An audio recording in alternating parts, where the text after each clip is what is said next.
सुप्रभात बच्चों, कैसे हैं आप सभी। उम्मीद करती हूँ अच्छे होंगे। लास्ट वीडियो में मैंने आपको संज्ञा समझाई थी। आज मैं संज्ञा की वर्कशीट आपके सामने लेकर आई हूँ। इस वर्कशीट में मैंने आंसर्स नहीं लिखे हैं। मैं चाहती हूँ कि आप खुद इस वर्कशीट को सॉल्व करें। और हाँ, अगर आप इसके आंसर्स मुझसे चाहते हैं तो प्लीज कमेंट बॉक्स में आप लिखिए कि आप आंसर देखना चाहते हैं, तो मैं आंसर्स भी अपलोड कर दूंगी। अभी फिलहाल के लिए मैं केवल वर्कशीट आपके लिए अपलोड कर रही हूँ, क्योंकि मैं चाहती हूँ कि आप स्वयं करने की कोशिश करें। अगर मैं आंसर अपलोड कर दूंगी तो वही आंसर आप कॉपी कर लेंगे, तो बेटर है कि आप खुद करने का प्रयास करें।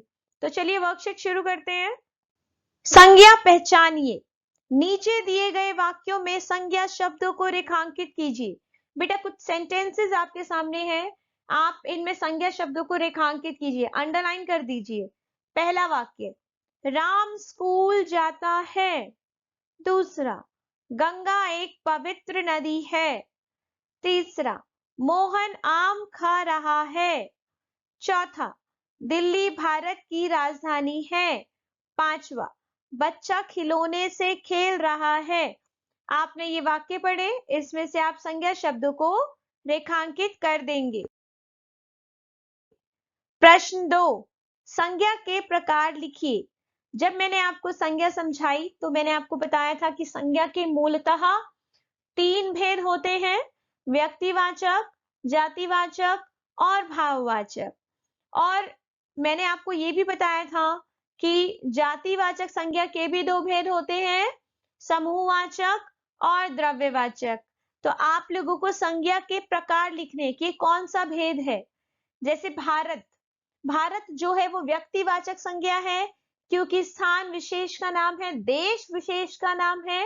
तो ऐसे नाम जो विशेष होते हैं, जो किसी एक ही के लिए प्रयोग होते हैं, वे व्यक्तिवाचक संज्ञा कहलाते हैं। मैंने आपको समझाया था ना। इसी प्रकार बाकी शब्दों के आपको भेद लिखने हैं।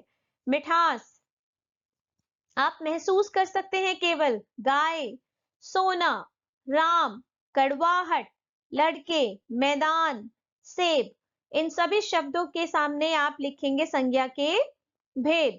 अगली वर्कशीट देखिए, अगला प्रश्न, भाग 3, प्रश्न 3, रिक्त स्थान भरिए।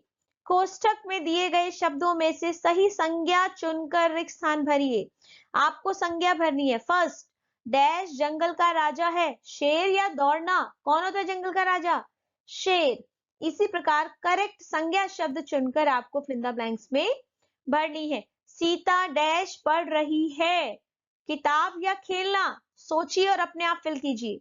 मेरे पास एक सुंदर डैश है, गुड़िया या हंसना। चौथा, डैश बहुत मीठा है, आम या चलना। पांचवा, डैश हमारी राष्ट्रीय भाषा है, हिंदी या सोना। इसके उत्तर चुनिए और अपने पास लिखिए।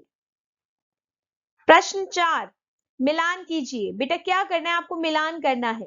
स्तंभ 1 में शब्द दिए हुए हैं, स्तंभ 2 में आपको प्रकार दिए गए हैं कि क्या क्या चीज है, व्यक्ति है, स्थान है, पशु है या वस्तु है।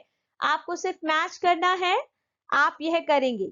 लड़का, किसके साथ मैच करेंगे, व्यक्ति, स्थान, पशु या वस्तु। दिल्ली, गाय, गुलाब, इन सभी चीजों को आप मैच कीजिए। प्रश्न 5, स्वयं लिखिए। अब ये ऐसी चीज है जिनका उत्तर संज्ञा शब्दों में आप स्वयं लिखेंगे। जैसे मैंने कहा किसी व्यक्ति का नाम, तो आप किसी का भी नाम लिख सकते हैं, अपना, मेरा, मम्मी का, पापा का, भाई का, बहन का, कोई भी एक नाम। किसी स्थान का नाम, किसी जगह का नाम लिख देंगे, किसी पशु का नाम, किसी वस्तु का नाम। तो कोई भी एक एक नाम आप यहाँ लिखेंगे, लेकिन जो भी नाम लिखेंगे वह नाम इस वर्कशीट के अंदर से नहीं होने चाहिए, कुछ नए शब्द होने चाहिए। आखिरी गतिविधि है बोनस गतिविधि। अपने घर में दिखाई देने वाली 5 संज्ञाएं लिखिए। ध्यान से देखिए अपने घर को और आपके घर में प्रयोग होने वाली संज्ञाएं यहाँ लिखिए। देखिए मैंने केवल 5 लिखा है, लेकिन नंबरिंग मैंने 7 की है। तो कोशिश कीजिए आप 10 वर्ड तो कम से कम लिख पाए, है ना। तो कोशिश कीजिए। इसी के साथ हमारी हिंदी की संज्ञा की वर्कशीट 1 समाप्त होती है। इसको जल्दी पूरा कीजिए और मुझसे उत्तर मांगिए, तभी मैं आपको इस वर्कशीट के उत्तर दूंगी। धन्यवाद। आप सभी का दिन मंगलमय हो।